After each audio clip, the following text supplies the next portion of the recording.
अस्सलामुअलैकुम वरहमतुल्लाहि वबरकातुहू। Welcome to my channel. दोस्तों, जैसा कि आप जानते हैं कि मेरा नाम मोहम्मद तैयब इकबाल बोन्स है और मैं आप लोगों के लिए लेकर आया हूँ सीरीज़ ऑटोकैड वीडियोस की, जिसके अंदर के मैं आपको बताऊंगा कि हम गल्फ़ स्टैंडर्ड के हिसाब से ऑटोकैड में कैसे काम कर सकते हैं। ये जितनी भी इंफॉर्मेशन मैं आपको दे रहा हूँ बेसिक लेवल की है। अगर आपको एडवांस ट्रेनिंग चाहिए तो आप हमसे रब्ता कर सकते हैं हमारी institute Trust CAD Design institute से कांटेक्ट करने के बाद। तो चलें शुरू करते हैं आज की इंडेक्स लिस्ट को। मैंने इससे पहले वाली वीडियोस में how to keep file and folders और उसके बाद बेसिक प्रोजेक्ट थीम के बारे में बताया था। आज हम introduction to AutoCAD, exploring the AutoCAD interface, unit tile mode line और इजी ऑर्थो स्नैप और प्रॉपर्टी कमांड्स के बारे में स्टडी करेंगे। यानी कि अपने डे 1 का जितना भी हमारा हिस्सा था उसे आज मुकम्मल कर लेंगे। सबसे पहले आपको ये जानना ये ज़रूरी है कि ऑटोकैड बेसिकली है क्या। ऑटोकैड की फुल फॉर्म होती है ऑटोमेटिक कंप्यूटर एडिट डिज़ाइन। ये एक सॉफ्टवेयर है जो ऑटोडेस्क की कंपनी ने बनाया था, जिसमें हम किसी भी चीज़ का डिज़ाइन कंप्यूटर के अंदर बना सकते हैं, चाहे वो कोई बिल्डिंग हो, चाहे वो किसी तरह की इक्विपमेंट हो, किसी भी तरह की मशीन हो जाए, कोई भी चीज़ हो जाए। और अब ऑटोकैड के बेपनाह वर्जन्स आ चुके हैं जो कि मुख्तलिफ़ फील्ड्स के अंदर इस्तेमाल किए जा सकते हैं। जब हम ऑटोकैड की स्क्रीन को ओपन करते हैं तो ये कुछ इस तरह से हमारे सामने ओपन होती है। डिपेंड करता है कि आप ऑटोकैड का कौन सा वर्जन यूज़ कर रहे हैं। यहाँ पर आप देख रहे हैं कि 3 आपके सामने सेक्शन है: गेट स्टार्टेड, रिसेंट डॉक्यूमेंट्स और नोटिफिकेशंस। गेट स्टार्टेड का मतलब है अगर हम यहाँ पे क्लिक करते हैं तो इमीडिएटली एक ड्राइंग ओपन हो जाएगी। इन टेम्पलेट्स के में से हम चूज़ कर सकते हैं। यूजुअली हम बाय डिफ़ॉल्ट जो भी ऑटोकैड की टेम्पलेट होती है उसी को ओपन करते हैं। यहाँ पे क्लिक करके ओपन फाइल कर सकते हैं। रिसेंट डॉक्यूमेंट का मतलब है कि आपने जो भी फ़ाइल रिसेंटली ओपन की थी वो यहाँ पर आपको क्लियरली नज़र आती रहेंगी। अगर यहाँ पे आप क्लिक करेंगे तो इनके व्यूज़ बदलते जा सकते हैं और यहाँ पर इवन इनकी मज़ीद डिटेल आपको मिल सकती है कि कब ओपन की गई थी, किस टाइम पे एडिट हुई थी। और उस पर मज़ीद क्लिक करेंगे तो आपको इसकी लोकेशन आप देख सकते हैं स्क्रीन पे, वो भी नज़र आ रही है। तो चलें हम ओपन करते हैं एक नई ड्राइंग आपकी आसानी के लिए। ये मैंने यहाँ पे क्लिक करके एक नई ड्राइंग ओपन की। इसके अलावा ये चीज़ हमारी फ़ाइल टैब होती है। मैं कंट्रोल N दबाऊँगा तो भी एक नई फ़ाइल मेरे सामने ओपन हो सकती है। अब ये ऑटोकैड की स्क्रीन ओपन हो चुकी है। तो यहाँ पर सबसे पहले आप देखें कि ये जो ऊपर आपको टूल बार नज़र आ रहा है इसे हम क्विक एसेस टूल बार कहते हैं। अगर हम यहाँ पे क्लिक करें, ये जो ड्रॉप डाउन एरो है, तो हम इसको कस्टमाइज़ भी कर सकते हैं। अब ये डिफरेंट ऑप्शंस हैं, जिन जिन के ऊपर टिक लगा है वो सारी की सारी ऑप्शंस यहाँ पर नज़र आ रही हैं। लेट्स से मैं लेयर के ऊपर क्लिक करता हूँ तो यहाँ पर ये लेयर्स का टूल बार भी ऐड हो चुका है। इसके बाद हम बात करते हैं नीचे। तो ये नीचे आपको टैब्स नज़र आ रही हैं और इनके नीचे जो चीज़ है इसे हम रिबन बार कहते हैं। रिबन बार का ये हमारी होम टैब है। होम टैब में हमारी जोन सी ऑप्शंस हैं वो सारी यहाँ पर मौजूद हैं। और ये ड्रॉ टूल बार की ऑप्शंस हैं। लेट्स से मैं इसके ऊपर क्लिक करता हूँ तो जो ऑप्शंस नज़र नहीं आ रही वो यहाँ पर नीचे मौजूद होंगी। ये insert, annotate, parametric view, manage, output, ये सारे टूल रिबन बार्स और उनकी टैब्स आप यहाँ से चेंज कर सकते हैं जिस भी फंक्शन के अकॉर्डिंगली आपने काम करना हो। यहाँ पर आपको ड्राफ्टिंग एंड एनोटेशन नज़र आ रहा है, इस पर क्लिक करें। ये बेसिकली वर्क स्पेस होती है। इस पर क्लिक करेंगे तो ऑटोकैड की 3D की सेटिंग आपके सामने आ जाएगी। इस पर क्लिक करेंगे तो 3D मॉडलिंग की ऑप्शंस जो हैं ऑटोकैड की वो आपके सामने आ जाएंगी। हमने बेसिकली 2D के ऊपर काम करना है तो ड्राफ्टिंग एंड एनोटेशन ये हमारे काम की चीज़ है, हम इसे ऑन रखते हैं। अब यहाँ पर अगर हम क्लिक करते हैं तो यहाँ पर हम अपने ड्रॉप डाउन बटन पर, तो यहाँ पर हमें शो मेनू बार नज़र आ रहा है। इस पर क्लिक करेंगे तो ये ऑटोकैड का मेनू बार हमारे सामने है जिसमें कि सारी की सारी कमांड्स हम देख सकते हैं। किसी भी चीज़ के ऊपर लेकर जाएंगे तो हम जान सकते हैं कि उसके अंदर कौन कौन सी ऑप्शंस हैं। ओके, और उसके नीचे ये हमारा फाइल टैब है। हम जो भी ड्राइंग ओपन करेंगे यहाँ पर उसकी इंफॉर्मेशन हमें मिलेगी और हम उसको यहाँ से क्लोज़ भी कर सकते हैं। इसके बाद हम ऑटोकैड के अंदर आ जाते हैं। ये हमारा वर्किंग स्पेस है, इसको हम मॉडल स्पेस कहते हैं। अगर आप देखें तो यहाँ पर ये मॉडल के ऊपर हाईलाइट हुआ है, ये इस टाइम हाईलाइटेड है। लेआउट पे क्लिक करूँगा तो ये हमारे सामने हमारी पेपर स्पेस आ गई। इसके बाद अगर हम आगे बढ़ें तो हमें ये चीज़ नज़र आ रही है, ये हमारी कमांड लाइन है। हम ऑटोकैड में जो भी टाइप करते हैं वो यहाँ पर टाइप हो जाता है और हमारी ड्राइंग से रिलेटेड हर तरह की इंस्ट्रक्शन हमें यहाँ से मिल जाती है। ये हमारे सामने टूगल बार है, यहाँ पर हमारी बहुत ज़्यादा ऑप्शंस मौजूद होती हैं जो कि हम शॉर्टकटली काम करने के दौरान चेंज कर सकते हैं। अगर आप देखें तो यहाँ पे लिखा है पेपर स्पेस, मैं इस पर क्लिक करता हूँ तो ये मॉडल स्पेस में चला गया, इसको हम बाद में डिस्कस करेंगे। अब मैं मॉडल में क्लिक करूँगा तो इधर भी मॉडल लिखा हुआ आ चुका है। यहाँ पर भी हमारी डिफरेंट ऑप्शंस, डिफरेंट कमांड्स हैं। जोन सी कमांड ऑन है वो इस टाइम ब्लू है और जो हाईलाइटेड नहीं है मतलब वो कमांड डीएक्टिवेटेड है। ये देखें मैंने इस पर क्लिक किया तो साथ ही कमांड लाइन ने हमें बताया कि हमने ऑर्थो को ऑन किया है। दोबारा क्लिक करता हूँ, ऑर्थो बंद हो चुका है। अगर हम यहाँ पर कोई ऑप्शन ऐड या रिड्यूस करना चाहते हैं तो इधर एंड में ये जो 3 लाइनें हैं ये कस्टमाइजेशन टूगल बार है, हम यहाँ पे क्लिक करेंगे और जिन जिन चीज़ों को अनचेक करेंगे वो यहाँ से निकल जाएंगी। इसके बाद ये हमारा जो मेन वर्किंग फ्रेम है, हम वापस इधर आते हैं तो ये आप देख रहे हैं ये है व्यू क्यूब और उसके बाद ये नीचे है, इसे हम नेविगेशन क्यूब कहते हैं, नेविगेशन टूल बार कहते हैं। 2D में हमें इन दोनों के ऊपर ज़्यादा काम करने की ज़रूरत नहीं होती तो हम इसको बंद कर देंगे। तो ये बेसिकली आपकी ऑटोकैड की इंटरफेरेंस के बारे में मैंने आपको बेसिकली बताया है। बाकी जैसे जैसे आपका सिलेबस आगे बढ़ेगा तो आपको डिटेल से बताता रहूँगा। अब हम सबसे पहले बात कर लेते हैं ऑटोकैड की कुछ बेसिक ऑप्शंस की। ऑप्शंस के लिए हम या तो राइट क्लिक करके ऑप्शंस पे क्लिक कर देंगे या फिर हम ओपी टाइप करेंगे और हमारे सामने ऑप्शन की विंडो इस तरह से एक ओपन हो चुकी है। ये प्रोफाइल का मतलब है कि हमने अगर चाहें तो अपनी कस्टमाइज सेटिंग कर सकते हैं। मैं ऐड टू लिस्ट करता हूं और एक प्रोफाइल MTB के नाम से बना देता हूं। इससे मतलब ये होगा कि मेरी ये प्रोफाइल डबल क्लिक करने से करंट प्रोफाइल में बदल चुकी है। मैं अपनी ज़ाती सेटिंग कर सकता हूं और मेरे बाद अगर कोई शख्स आता है और वो अपने हिसाब से इसकी सेटिंग को बदलना चाहता है वो अननेम्ड प्रोफाइल पे जाके उसको रीसेट कर सकता है। ये करने की यूँ आप समझ लीजिए कि अगर आप कोई गाड़ी चला रहे हैं तो हर ड्राइवर की एक अपनी सेटिंग्स होती है, सीट की एडजस्टमेंट, स्टीयरिंग की एडजस्टमेंट, मिरर्स की एडजस्टमेंट। इसी तरह हर ड्रॉसमैन का अपना स्टाइल होता है, वो अपने हिसाब से टूल बार्स रिबन बार्स को अरेंज करता है, कुछ फंक्शंस को ऑन रखता है, कुछ को ऑफ रखता है, बैकग्राउंड कलर्स की सेटिंग्स, कर्सर साइजेस वगैरह वगैरह। तो इससे आप अपनी प्रोफाइल भी बना सकते हैं। लेट्स से मैं अपनी प्रोफाइल नहीं बनाता, मैं ऑटोकैड बाय डिफ़ॉल्ट प्रोफाइल पे ही डबल क्लिक करता हूँ। अब ये देखें मैं इसमें डिस्प्ले में गया हूँ और यहाँ पर जाके मैं कलर्स की सेटिंग में अपनी यूनिफॉर्म बैकग्राउंड जो कि 2D मॉडल स्पेस में जो कि ये हमारे सामने है, इसका कलर है 33 40 80 40 48। मैं इसको चेंज करता हूँ ब्लैक कलर में, अप्लाई एंड क्लोज करता हूँ और ओके करता हूँ। ये अब बैकग्राउंड का कलर चेंज हो चुका है। मैं आपकी मज़ीद आसानी के लिए अपने कर्सर का भी कलर चेंज कर देता हूँ। दोबारा कलर्स में जाता हूँ, 2D मॉडल स्पेस को सिलेक्ट किया, ये क्रॉस हेयर्स, ये इसे हम कर्सर भी बोलते हैं, इसका कलर वाइट है। मैं रेड करके अप्लाई एंड क्लोज करता हूँ और इसको भी ओके करता हूँ। अब ये देखें ये जो आपको नज़र आ रहा है ये मेरा कर्सर है और ये रेड कलर में हो चुका है। अब मेरे बाद मेरे सिस्टम पे कोई और शख्स आके बैठता है, वो प्रोफाइल में जाता है, इसको रीसेट कर देगा।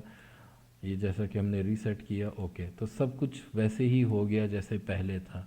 लिहाजा ये बेहद ज़रूरी है कि आप अपनी ही एक प्रोफाइल बना के रखें। मैं दोबारा ऑप्शंस में जाता हूँ, अपनी प्रोफाइल पर डबल क्लिक करता हूँ और सबसे पहले अपनी बेसिक सेटिंग्स के अंदर जाता हूँ। एडवांसली इसको हम आपको बाद में बताएंगे। बैकग्राउंड कलर ब्लैक किया और दैट्स इट।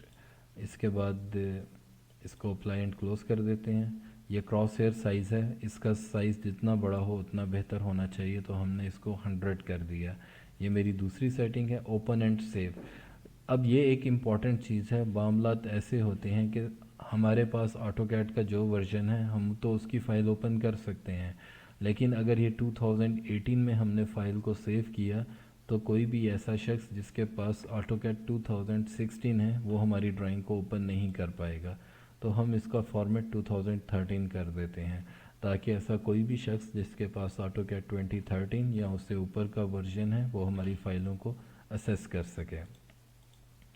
इसके बाद हम यूज़र प्रेफरेंसेस में आते हैं। It's okay. ये ऑटो स्नैप मार्कर साइज़ है, इसका साइज़ हम थोड़ा सा बड़ा कर देते हैं। सिंपल इसको एक एक क्लिक आगे बढ़ा देते हैं। इसी तरह सिलेक्शन में आएंगे, पिक बॉक्स साइज़ का साइज़, इसको भी हम 2 क्लिक या एटलीस्ट 1 क्लिक बढ़ा देंगे। Same here. ये सेटिंग्स फ़िलहाल आपने प्रैक्टिस करनी है ऐसे ही। इनका मकसद मैं अभी बताऊंगा तो ये आपके लिए बहुत ज़्यादा हाईली टेक्निकल चीज़ बन जाएगी, लेकिन ये सेटिंग्स आपको मालूम होनी चाहिए। इंशाल्लाह जैसे जैसे हम आगे बढ़ते जाएंगे मैं आपको इसके बारे में बताता रहूँगा। अब हम इसको स्क्रॉल करते हैं और कमांड लाइन को उठाया, इस पे मैंने क्लिक किया, इसे ड्रैग किया और यहाँ पे कॉर्नर पे लाके तब तक जब तक ये ऑटोमेटिकली इसको एडजस्ट ना करे, और इसको हमने यहाँ पर रख दिया। इसके बाद मैं दोबारा यहाँ पर आता हूँ और इसको, ये मैं न्यू कमर्स के लिए बिल्कुल आराम से कर रहा हूँ, यूँ करके एटलीस्ट 1 पॉइंट ड्रैग अप कर देता हूँ। समटाइम्स ऑटोकैड में कमांड हिस्ट्री आपकी 3 लाइंस तक चलती है, तो आपको पता होना चाहिए कि आपकी कमांड की इनिशियल स्टेज क्या थी। अब हम दोबारा ज़रा ऑप्शंस में जाते हैं, 3D मॉडलिंग में जाते हैं और डिस्प्ले दी, यहाँ पर Z एक्सिस है, इसकी हमें ज़रूरत नहीं है, इसको हम बंद कर देते हैं। डिस्प्ले दी व्यू क्यूब, हम इसको भी बंद कर देते हैं, हमें ये व्यू क्यूब नहीं देखनी। और उसके बाद हम नेविगेशन बार को भी की भी हमें ज़रूरत नहीं है, हम इसको यहाँ से मैनुअली क्लोज कर देते हैं। अब हम आ जाते हैं इधर टूगल सेटिंग्स के ऊपर। टूगल से अभी मैं कोई भी कमांड टाइप कर रहा हूँ तो ये देखें ये डायनामिक इनपुट ऑन हो रहा है, मतलब ये साथ साथ ये चीज़ें लिखी हुई आ रही हैं। ये बाज़ लोगों को इजी रहती हैं, बाज़ लोग इससे डिस्टर्ब होते हैं। तो अगर इसको आप ऑफ़ करना चाहते हैं तो यहाँ पे जाएं, तो ये डायनामिक इनपुट का बटन है, इसके ऊपर आप जस्ट क्लिक करें और ये बंद हो जाएगा। ये आपके ऊपर है, आपने इसे ऑन रखना है या नहीं। बहुत से लोग इसको ऑन रखते हैं, बहुत से लोग इसको ऑफ़ रखते हैं। आप इसकी प्रैक्टिस साथ साथ करके देख सकते हैं। अगर ये आपको अच्छा लगता है तो आप इसे रखें। मुझे ये बेसिकली पसंद नहीं, इसलिए मैं इसको ऑफ़ रखता हूँ। इसके अलावा ये ग्रिड है, ग्रिड को मैंने यहाँ से बंद कर दिया। और इसको देखते हैं ट्रांसपेरेंसी, ये भी मुझे ज़रूरत नहीं। ये हमारी UCS है, ये बेहद इम्पॉर्टेंट चीज़ है। UCS इसे कहते हैं यूनिवर्सल कोऑर्डिनेट सिस्टम। ये बेसिकली कोई भी चीज़ हमारी 3 डायमेंशंस में होती है, X, Y और Z। जब बात करते हैं हम 3D की, तो 3D में हम सिर्फ 2 एक्सिस के ऊपर बात कर रहे होते हैं, X एक्सिस और Y एक्सिस। मिसाल के तौर के ऊपर अगर आप इस वक्त अपने कंप्यूटर स्क्रीन के सामने बैठे हैं तो आप अपने कंप्यूटर स्क्रीन की सिर्फ 2 डायमेंशंस को देख सकते हैं कि आपकी स्क्रीन कितनी ऊंची है, आपकी स्क्रीन कितनी चौड़ी है। जो ऊंचाई है, जो वर्टिकल डायमेंशन है ऊपर की तरफ, उसे हम कहते हैं Y एक्सिस, और जो हॉरिजेंटल है उसे हम कहते हैं X एक्सिस। और एक तीसरी डायमेंशन होती है कि कोई भी चीज़ कितनी गहरी है, उसको हम कहते हैं थर्ड डायमेंशन। मैं आपको एक एग्जांपल दिखाता हूँ। मैंने एक ये रेक्टेंगल बनाया, इसको मैं एक्सट्रूड करता हूँ, इसे मैं 3D में कन्वर्ट करता हूँ और इसका फासला दे देता हूँ 50। अब ये देखें, ये हमारे Y एक्सिस है। मिसाल के तौर के ऊपर ये कितना गैप आ रहा है, ये 33 इसकी हाइट है। और हम इसकी विड्थ चेक करते हैं तो ये 45 है, 33/45। लेकिन अब इसकी एक थर्ड डायमेंशन भी बन चुकी है। हम व्यूज़ में जाते हैं, व्यू क्यूब को, और यहाँ से हम आइसोमेट्रिक व्यू को ऑन करेंगे। Just a second, I am getting a call, sorry for the delay. Okay, तो हम बात कर रहे थे कि हम इसके 3D व्यू में जाते हैं। मैंने यहाँ पर मेनू बार में गया, व्यू पे क्लिक किया, 3D व्यूज़ में गया और यहाँ पे साउथ वेस्ट आइसोमेट्रिक व्यू पे क्लिक किया। अब ये देखें, ये हमारी तीसरी डायमेंशन अब हमें नज़र आ रही है Z एक्सिस की ऊपर की जानिब। यानी ये हमारा X एक्सिस था, ये हमने चेक किया था, ये आई गेस 45 आ रहा था, ये 45 है। ये हमारा Y एक्सिस है, ये 33 था, और ये हमने 50 किया था और ये 50 इसकी वैल्यू आ रही है। तो UCS का आइकन हमने रखना है या नहीं रखना, ये हमारी मर्ज़ी पे डिपेंड करता है। मैं अमूमन इसको रखता हूँ। इसको हम वापस अंडू करके ज़ीरो कर देते हैं। अब हम बढ़ते हैं आगे की जानिब। हमने ये सेटिंग अपनी कर ली है, यूसीएस के बारे में डिस्कस कर लिए। अब आ जाता है मॉडल और लेआउट। लेआउट के बारे में आप बस इतना जहन में रखिए कि ये हम सिर्फ प्रिंट करने के लिए इस्तेमाल करेंगे या व्यू पोर्ट्स बनाने के लिए। हम जितना काम करेंगे वो सारे का सारा काम हमने अपनी मॉडल की स्पेस के अंदर करना है। हमने ऑप्शंस को डिस्कस कर लिया। इसके बाद हम बात करते हैं मज़ीद, देखते हैं इंडेक्स में हमने किस चीज़ को डिस्कस करना है। टाइल मोड, लेट्स से ये हमारा लेआउट है और ये हमारी मॉडल स्पेस है। हम बार बार ऐसे क्लिक करके दोनों में स्विच कर रहे हैं, लेकिन अगर हम इस तरह नहीं करना चाहते तो सिंपली अपने कीबोर्ड से TM टाइप करेंगे। मैं फ़िलहाल डायनामिक इनपुट को ऑन कर लेता हूँ ताकि आपको यहाँ पर भी लिखा हुआ नज़र आए, DM dynamic input, sorry TM tile mode. Tile mode की कमांड थी, ये इसकी वैल्यू पूछ रहा है कि आपने इसकी वैल्यू 0 रखनी है या 1। मैं इसकी वैल्यू 1 कर देता हूँ। इससे क्या हुआ, मैं मॉडल में डायरेक्टली चला गया बगैर कुछ कहीं पर भी क्लिक किए। मैं दोबारा कमांड देता हूँ टाइल मोड की TM से और 1 की जगह वैल्यू 0 कर देता हूँ। मैं स्विच करके अपनी लेआउट स्पेस में चला जाऊँगा। इसके बाद आगे हमने बात करनी है लाइन की कमांड के बारे में, तो चलें। लाइन से पहले आई गेस हमारा यूनिट्स होगा। ओके, ये यूनिट्स, दोबारा टाइल मोड और अपनी वैल्यू 1 की। यूनिट्स के लिए यूनिट्स का मतलब है कि आपने किसी भी चीज़ को बनाना है तो आपको एक स्केल इस्तेमाल करना पड़ता है। या तो आप किसी भी चीज़ को फीट और इंचेस में बनाएंगे या फिर आप किसी भी चीज़ को मीटर्स या मिलीमीटर्स में बनाएंगे। तो यूनिट्स के लिए शॉर्टकट है UN। हमने यूनिट्स टाइप किया। गल्फ़ के अंदर ज़्यादातर डेसिमल स्केल यूज़ होता है, इंडिया पाकिस्तान में आर्किटेक्चरल स्केल होता है। इंशाल्लाह मैं आर्किटेक्चरल स्केल के ऊपर भी एक अलग से वीडियो बनाऊंगा, लेकिन फ़िलहाल हम डेसिमल स्केल की बात करेंगे। डेसिमल, और डेसिमल के बाद जो मेरे यूनिट्स हैं वो फिर इंचेस में नहीं मिलीमीटर्स में रहेंगे। प्रिसेशन 0 ये ओके है। इस बाकी सेटिंग को हम एज इट इज़ रहना देंगे। लाइटिंग के यूनिट्स एक्चुअली हमारा इससे कोई ताल्लुक़ नहीं है, ये 3D में मोस्टली यूज़ होती है, इसको हम ओके कर देंगे। अब हमने अपने यूनिट्स बना दिए। अब हम अगली कमांड की तरफ जाते हैं। Unit style modes line. Line home, यहाँ पर मैं वापस होम की सेटिंग में आया हूँ। लाइन की कमांड देने के लिए आप या तो यहाँ पर लाइन लगाएंगे या अपने कीबोर्ड से L टाइप कर सकते हैं या अपने ड्रॉ के मेनू में जाके लाइन के ऊपर क्लिक कर सकते हैं। ये तीनों ऑप्शंस हैं। लाइन बेसिकली एक ज्योमेट्रिकल शेप होती है जो 2 पॉइंट्स को रिप्रेजेंट करती है, एक स्टार्टिंग पॉइंट और दूसरा एंडिंग पॉइंट। हम लाइन की कमांड देते हैं, L टाइप किया। ऑटोकैड कमांड लाइन हमसे पूछ रहा है स्पेसिफाई फर्स्ट पॉइंट। हमने अपना पहला पॉइंट दिया, वो पूछ रहा है नेक्स्ट पॉइंट, हमने अपना नेक्स्ट पॉइंट दिया। ये चूँकि डायनेमिक इनपुट ऑन है, ये साथ साथ मुझे मेरा एंगल भी बता रहा है और इसके साथ साथ मुझे मेरी लेंथ भी दे रहा है। अगर आपको ये ऑप्शन पसंद है तो आप इसके साथ चल सकते हैं। ओके, तो और इवन मैं इसकी मदद से अपनी लाइन को सीधा भी कर सकता हूँ किसी हद तक। बहरहाल मैंने लाइन लगाई और लगाता चला जा रहा हूँ। ये लाइन की सिंपल कमांड थी। दोबारा L टाइप किया और मैं लाइन लगा रहा हूँ जैसे मर्ज़ी मैं लगाना चाहता हूँ। अब मेरी लाइन में एक चीज़ है कि मैं अपनी लाइन को सीधा लगाना चाहता हूँ, तो उसके लिए ऑटोकैड में ऑप्शन है ऑर्थो की। ऑर्थो ऑन करने के लिए आप टॉगल बार पे जाके इस टॉगल की को प्रेस कर सकते हैं। अब मेरी लाइन सीधी लगेगी, मेरा कर्सर टेढ़ा होगा ही नहीं, मैं जो मर्ज़ी कर लूँ ये सीधी ही डायरेक्शन में काम करता रहेगा। ऑर्थो को ऑन करने के लिए हम अपने कीबोर्ड से F8 का जैसा कि मैं आपको बता रहा था कि हम अपने कीबोर्ड से F8 का बटन दबाएं तो भी हमारा ऑर्थो ऑन हो सकता है। इसके बाद आगे हम बात करते हैं दूसरे पॉइंट की, जिसको हम कहते हैं ओ स्नैप। ओ स्नैप की अपनी इम्पोर्टेंस है।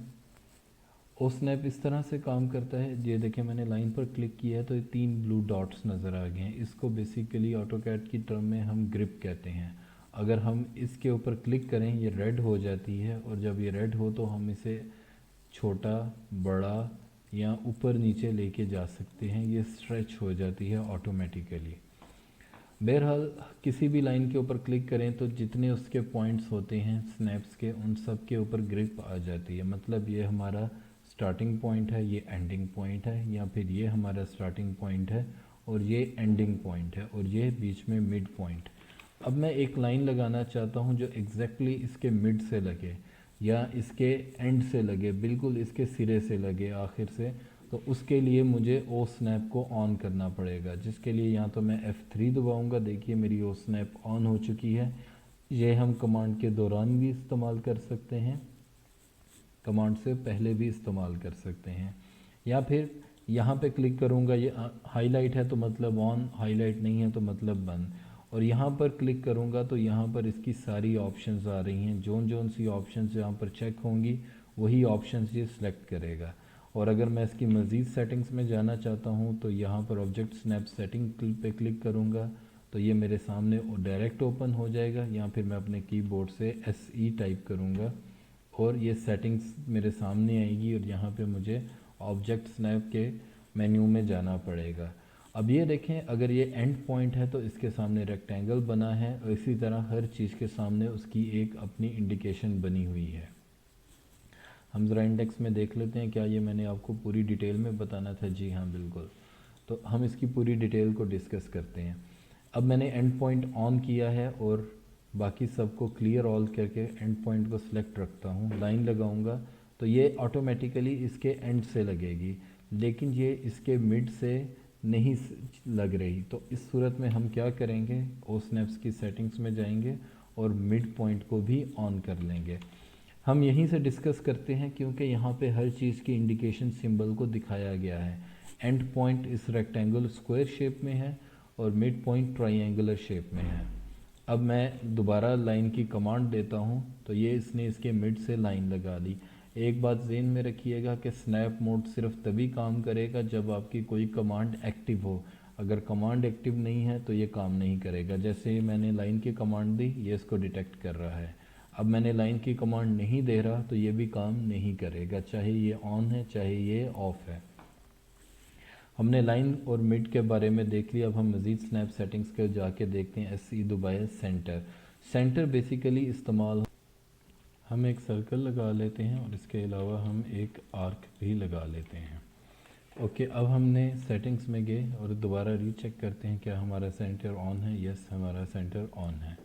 अब मैंने लाइन की कमांड दी। अब ये देखें ये इसका सेंटर ले रहा है ऑटोमेटिकली। मैं जो भी लाइन लगाना चाहता हूँ बड़े आराम से लगेगी। और बिल्कुल ऐसे ही कि मैंने दोबारा लाइन की कमांड ली तो इसने आर्क का सेंटर ले लिया बेहद आराम से। इसके अलावा आर्क का मिड पॉइंट होता है, आर्क का एंड पॉइंट होता है। सर्कल का ना ही कोई स्टार्टिंग पॉइंट होता है, कोई एंड पॉइंट नहीं होता, कोई मिड पॉइंट नहीं होता। सर्कल में सिर्फ दो पॉइंट्स होते हैं, या तो सेंटर या फिर क्वाड्रेंट। तो अब हम जाके क्वाड्रेंट्स की सेटिंग को देखते हैं। मैं सिर्फ उन्हीं पॉइंट ऑप्शंस को डिस्कस करूंगा जिसका हमारा ऑटोकैड में इस्तेमाल करना बनता है। तो ये क्वाड्रेंट, ये देखिए क्वाड्रेंट में दोबारा एक रेक्टेंगुलर है लेकिन ये 45 डिग्री पर रोटेट किया गया है। हम इस क्वाड्रेंट को ऑन कर लेते हैं। क्वाड्रेंट्स में ये होता है कि सम टाइम हमने लाइन खींचनी है लेकिन वो सर्कल के एंड से नहीं निकालनी होती, सेंटर से नहीं निकालनी होती, पर सेंटर के बराबर ही। तो उसके इक्वलेंट होता है क्वाड्रेंट। क्वाड्रेंट्स बेसिकली रिलाई करता है 0 डिग्री के ऊपर, 90 डिग्री के ऊपर, 180 डिग्री के ऊपर, 270 डिग्री के ऊपर। 360 डिग्री और 0 डिग्री बेसिकली सेम ही एंगल होते हैं अगर हम इस तरह चलें एंटी क्लॉकवाइज सीरीज़ के अंदर। ओके, सो अब हम अगली सेटिंग को देखते हैं। इससे पहले कि मैं इंटरसेक्शन चलें, पहले मैं इंटरसेक्शन ही को डिस्कस करता हूँ और उसके बाद आगे बढ़ते हैं। इंटरसेक्शन ये भी हमें चाहिए होता है। इंटरसेक्शन का मतलब है कि दो लाइनें आपस में टकरा रही हों, जहाँ पर टकराव होता हो। इवन जो रोड के ऊपर चौराहे होते हैं हम उनको भी इंटरसेक्शन ही बोलते हैं। अब ये लाइनें एक दूसरे को क्रॉस कर रही हैं और मुझे एक लाइन लगानी है एग्जैक्टली वहाँ से जहाँ से ये टकरा रही हैं। तो ये इंटरसेक्शन ऑन होने की वजह से मुझे यहाँ से लाइन या सर्कल जो भी करना चाहता हूँ ऑप्शन इस्तेमाल वो मैं कर सकता हूँ। इवन अगर ये क्रॉस नहीं भी हो रहा है, इसको टच कर गया है, तो भी ये इंटरसेक्ट हो गई हैं, दो लाइनें आपस में टकरा चुकी हैं। बाज़ लोग ये समझते हैं कि क्रॉसिंग होना लाजमी है। क्रॉसिंग होना लाजमी नहीं होता, दो लाइनों का टकराना लाजमी होता है। अब हम सेटिंग्स में जाते हैं और सेटिंग्स में जाके हम परपेंडिकुलर को देखेंगे, लेकिन परपेंडिकुलर तब तक काम नहीं करेगा जब तक हम नियरेस्ट के ऊपर काम नहीं करते। तो हमने पहले नियरेस्ट को ऑन किया, बल्कि नियरेस्ट को ऑफ़ रखता हूँ और आपको बताता हूँ कि हमने नियरेस्ट हमें क्यों चाहिए। अब ये देखें, ये आपके सामने मेरी एक लाइन है, मैं इसके लिए ऑर्थो ऑन कर देता हूँ ताकि सीधी लगे। इसी लाइन को मैंने कॉपी किया और यहाँ पर रख दिया। अब मैंने और इस लाइन का साइज़ थोड़ा सा तब्दील कर दिया। अब मैंने इसके मिड पॉइंट से लाइन लगाई है और ये लाइन मैं आगे लेके जा रहा हूँ, ये तो ओके है, मैंने इसका मिड ढूंढ लिया। लेकिन अगर मैं इसके मिड से लाइन नहीं लगाना चाहता, ना ही इसके एंड से, बल्कि इन दोनों के दरमियान में कहीं से भी लाइन लगाना चाहता हूँ मगर इसी लाइन के ऊपर से, तो उसके लिए हम नियरेस्ट की ऑप्शन को इस्तेमाल करेंगे। सेटिंग्स में जाएंगे, नियरेस्ट को ऑन करेंगे। अब मैं फिर लाइन लगाता हूँ तो ये देखें, ये कहीं से भी इसको पकड़ लेगा। ये मिड है, मिड से ऊपर गया हूँ तो नियरेस्ट आ रहा है, एंड के करीब आया हूँ तो ये ऑटोमेटिकली एंड पॉइंट को पकड़ लेगा। अब चाहे मैं लाइन इसके मिड से लगाऊं या नियरेस्ट से, अब ये लाइन जा रही है लेकिन मुझे बिल्कुल इसके सामने लाइन लगानी है। ये देखिए, मेरा नियरेस्ट तो यहाँ तो ऊपर हो जाएगा या नीचे हो जाएगा, एग्जैक्ट नहीं रहेगा और मेरी लाइन टेढ़ी हो जाएगी। तो मैं क्या करूँगा, इसके लिए परपेंडिकुलर की ऑप्शन को भी ऑन कर दूँगा। अब मैं दोबारा लाइन की कमांड देता हूँ, ये मेरी लाइन और ये मेरा परपेंडिकुलर। अब मेरी लाइन सीधी सीधी जाके टकराएगी जिधर भी मैं रखना चाहता हूँ। परपेंडिकुलर हमेशा तब काम करता है जब आपका स्टार्टिंग पॉइंट मौजूद हो। अगर आपने स्टार्टिंग पॉइंट नहीं लिया तो परपेंडिकुलर की ऑप्शन काम नहीं करेगी। इन ऑप्शंस को जब आप इधर से एक बार सेलेक्ट कर लेंगे ये काम करेंगी, अदरवाइज़ आप इन सब की शॉर्टकट कीज़ को भी टाइप कर सकते हैं। जैसे मैं सेटिंग्स में जाता हूँ और ओ स्नैप ही को बंद कर देता हूँ। पहले हम बाकी डिस्कस कर लें, दो मज़ीद ऑप्शंस रह गई हैं, फिर आगे बढ़ते हैं। इंसर्शन और नोट, इंसर्शन और नोट को बल्कि हम जब इनकी ज़रूरत पेश आएगी उसी वक्त डिस्कस करेंगे, वो ज़्यादा बेहतर रहेगा, क्योंकि फ़िलहाल काफ़ी टाइम तक आपको इन दोनों की ज़रूरत पेश नहीं आने वाली। मैं यहाँ से ओ स्नैप को बंद कर देता हूँ, ओ स्नैप ट्रैकिंग को भी बंद कर देता हूँ और अब मुझे लाइन लगानी है। अब मेरी कमांड चल रही है और मुझे जहन में आया कि यार मुझे तो एंड पॉइंट ऑन ही नहीं रहा, तो मैं कीबोर्ड पे END टाइप करूँगा, ये ऑटोमेटिकली इसका एंड पॉइंट पकड़ देगा किसी का भी। लेट से मुझे इसके मिड से लाइन लगानी है तो लाइन की कमांड दे के MID टाइप करूँगा, वो इसके मिड पॉइंट को सिलेक्ट कर लेगा।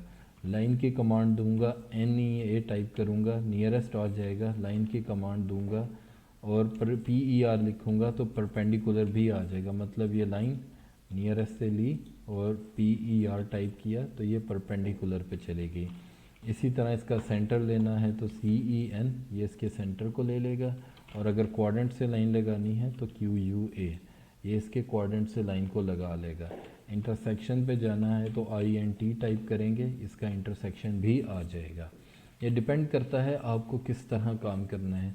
दरअसल ऑटोकैड का वर्जन हर साल अपग्रेड होता है। इनमें से कुछ ऑप्शंस ऐसी हैं जो कि आज का कोई भी जनरेशन का शख्स जो ऑटोकैड 2000 को देखे या उससे पहले रिलीज़ 14 के वर्जन को देखेगा तो बेपनाह फ़र्क है। तो कुछ ऑप्शंस ऑटोकैड में शुरू से चलती आ रही हैं जो कि अभी तक कायम दायम हैं, तो इसलिए मैंने आपको इनके बारे में बता दिया। एक और ऑप्शन भी होती है टूल बार्स की, इंशाल्लाह मैं आपको टूल बार्स के बारे में भी बताऊंगा, वो यहाँ पर नहीं है। वो ऑटोकैड 2008 के बाद से उनके डिस्प्ले ऑप्शन ऑटोकैड की बदल दी गई थी। बहरहाल हम अभी देखते हैं कि मज़ीद हमारी एक ऑप्शन रह गई है और वो है ओ स्नैप ट्रैकिंग। ये देखें, ट्रैकिंग में ऑन ऑफ करूँगा तो यहाँ से ये इसकी टॉगल की है, हम यहाँ से भी ऑन ऑफ कर सकते हैं। अब इसका मकसद ये है कि मैंने लाइन लगानी है, मैं अपनी ओ स्नैप को ऑन करता हूँ इसके सेंटर से, लेकिन यहाँ से लाइन नहीं लगानी। मैं ऊपर जाऊँगा तो वो ऑटोमेटिकली इसको ट्रैक करना शुरू कर देगा। लेट से मैं इसके सेंटर से इधर जाता हूँ, वो ऑटोमेटिकली इसको ट्रैक कर देगा। इस लाइन पे क्लिक कर पे बस लेके जाता हूँ, मैं कुछ कर नहीं रहा, वो ऑटोमेटिकली इसने एंड देखा और इस एंड को वो ट्रैक करना शुरू कर देगा। और ये मैंने यहाँ से लाइन लगा ली। हम देखते हैं कि मज़ीद कोई ऑप्शन रह चुकी है जो कि हमने नहीं डिस्कस की। जी हाँ, प्रॉपर्टीज़। चले बाकी वीडियोस चूँकि बहुत ज़्यादा लेंथी हो रही है तो बाकी टॉपिक्स के लिए मैं इंशाल्लाह कल एक नई वीडियो अपलोड करूँगा। ओके, अपना ख्याल रखिएगा। शुक्रिया। वीडियो कैसी लगी कमेंट्स में ज़रूर बताइएगा, लाइक कीजिएगा, शेयर कीजिएगा और दोबारा बताता हूँ कि अगर आपको एडवांस ट्रेनिंग चाहिए तो आप हमारी इंस्टीट्यूट विज़िट कर सकते हैं। अल्लाह।